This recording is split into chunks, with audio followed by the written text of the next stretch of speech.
One step forward and one step back, and we're right here. Thank you for joining us. It is a great morning show as always, and we want to start this way. The difference between a successful person and others is not the lack of strength, but the lack of knowledge also, but rather a lack in will, and that's from one of the greatest ever philosophers, painters, etc. would ever have, Vince Lombardi Jr. Now, a good morning to all of you, and thank you for joining us. Coming up on the show today, we're going to have a lot of things trending, as always, and take you throughout the rest of the day. Kojo, the fisherman, good morning to you. Daddy Ro. I don't know whether I should be honored or confused. No, it's because over the last 24 hours, I've noticed that you seem to have a great interest in the fishing industry. For reasons, I don't know whether because you were born along the coast, come from the coast, come from Cape Coast. All of these, I'm sure, are factors.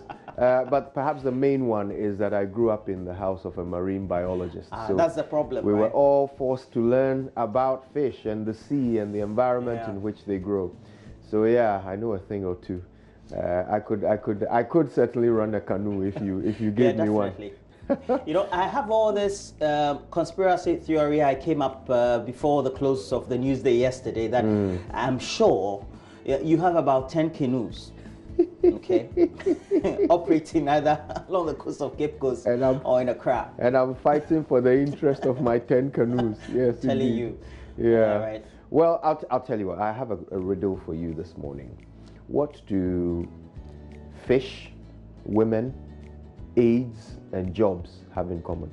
Gills. Eh? Gills? What? I get that. Well, they take air, you know, and that's... What are you talking about? AIDS and jobs take air. Well, actually what they have in common is I will be talking about them all this morning on the AM show. See, you were thinking fast. You were thinking Charlie, you love women too much. Alongside fish. And jobs. Oh, you already have several jobs, an office. Yeah, well, it's good to see you though. It's good to see you this morning. I was a bit under the weather yesterday, but we thank God that we have live, and I'm happy to be here.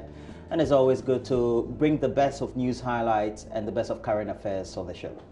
Well, we'll be talking about all kinds of things today, but of course our Traffic Watch segment will come your way. We'll help you plan your routes in some parts of Accra just to make movement easy. And don't forget, as always, we'll bring you sports, and Benedict Owusu-Dankwa perhaps might have a funeral song or two for the Manchester United. But he'll also tell you why some of them are jubilating. Or maybe I'll tell you. I won't wait for Benedict. I'll tell you myself a bit later. The Manchester United members of the team are shouting in my ear. I can't hear them. All right, listen, so those are the usuals. We'll also bring you some entertainment at the end of the show, thanks to Awake Purified Water. But of course, today we continue with our daily tips on how to ensure the parts of the body that make you see, the eye, remains healthy. This is a segment sponsored by Dr. Agarwal's Eye Hospital, located at Tesano Junction. So, Daddy Roro, what are the things we'll be engaging and discussing about that? Well, definitely.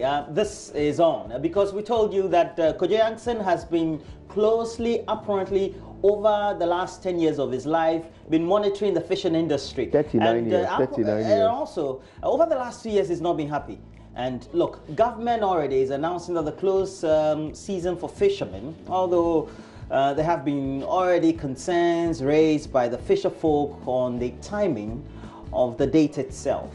And Kojo Yankson is speaking to the Minister for Fisheries and Aquaculture Development, Elizabeth Afolikwe, for more insight.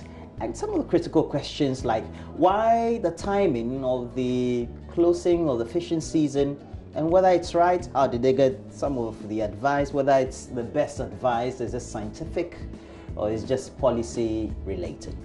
Indeed, yeah. And I want you to pay very close attention to the answers that the fisheries minister gave. Okay, very important. Pay attention. Also today, HIV/AIDS prevalence among adolescents and of course young adults is on the rise. individuals between the ages of 15 and 25 years constitute perhaps a quarter of the world's population, and the people who are most affected by this disease, according to the United Nations. So today we're going to engage the programs manager of the Ghana AIDS Control Program, Dr. Isiado, and Dr. Nyonuku Akosia Badu. Now, she's also a senior public health specialist with the AIDS Control Program. Roland will be engaging them today and trying to find out what is behind this sudden resurgence of this scary, terrible disease. And I remember just about almost 2 decades ago, if not, around 99-2000, there's all this whole program launch, Stop AIDS Love Life. I don't know, I just want to take you back, whether you remember the song, especially on a Thursday. It's on this office eve, a warning, put on your condom, protect this kingdom, protection before the action, abstention prevents abortion, original Roscoe warning. And that was Raskimono, and I remember within that period, a lot of things, information, education, communication activities that the National AIDS Control Program engaged in with support of the USAID. Of course, that's when we discovered many talents like Michelle Majid, as well as many other related personalities in showbiz. Ajiti Anano was also discovered, Jackie Apia, and all of them came to light. But that was a great time of education. So the conversation will be about, is it because we don't have a formative national information education control program, and so people don't get educated? But look, it affects everybody of all sorts of sex, whether you're transgender, you're a male, or you're a female. We're talking about female. Kojo, we have some female awards. Yes, we do. And by the way, that was Ras Kobi. What did I say, Raskimono? Yes, Ras Kobi, great guy. Raskimono is a Nigerian, right? He's the one who passed. Possibly, that's right. Now, speaking of women, the Glitz Awards are here again, and these are perhaps the most prestigious awards for women in the country, if not perhaps in the sub-region.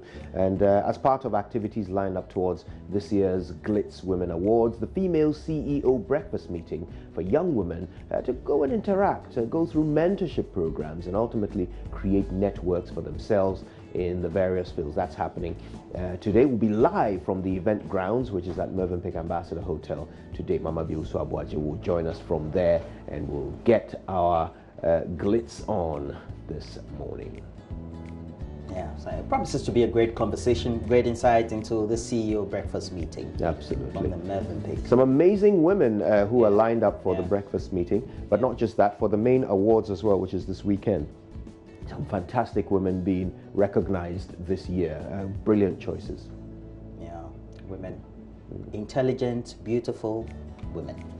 Absolutely. Yes, that's our story, and we're sticking to it. But also, Star Ghana is holding a forum on ending youth unemployment in the country, the national dialogue building on regional convenings organized by the Star Ghana Foundation and its partners seeks to develop a broad national consensus on inclusive and sustainable strategies to address the problem of youth unemployment in Ghana. It will also aim at creating a platform for ongoing dialogue and collaboration on the issue of youth unemployment in Ghana. So we'll talk about that on the show today. Stay tuned for it. Fascinating stuff. And then, of course, we'll wrap it up with some showbiz, like I said earlier. But Daddy Ro, with your permission, perhaps we'll do today's message from the Morning Man. Yeah, and it's titled Fish. It's a fish. Nothing to do with fish. I see fish. I see Cape Coast. I told you. Oh dear. Well, it's actually called Isi.